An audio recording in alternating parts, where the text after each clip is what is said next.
क्रोधात् भवति सम्मोहः, सम्मोहात् स्मृतिविभ्रमः, स्मृतिभ्रंशात् बुद्धिनाशो, बुद्धिनाशात् प्रणश्यति.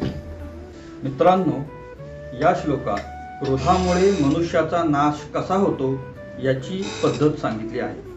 रागातून आसक्ती निर्माण होते असे यात म्हटले आहे. आसक्तीमुळे स्मरणशक्ती गोंधळून जाते. जेव्हा स्मरणशक्ती गोंधळते तेव्हा बुद्धीचा नाश होतो आणि बुद्धी नष्ट झाल्यामुळे व्यक्ती नष्ट होते. मित्रांनो, समजा तुमच्याकडे 86,400 रुपये आहेत. जर कोणी त्यातील 10 रुपये चोरले किंवा ते कुठेतरी पडले किंवा खराब झाले तर आम्ही त्या 10 रुपयांसाठी उरलेले 86,390 रुपये खराब किंवा जाळत नाही. त्याचप्रमाणे आपल्याकडे एक दिवसात 86,400 सेकंद असतात.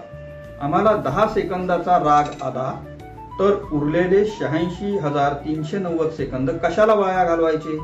अर्थात असे करू नये.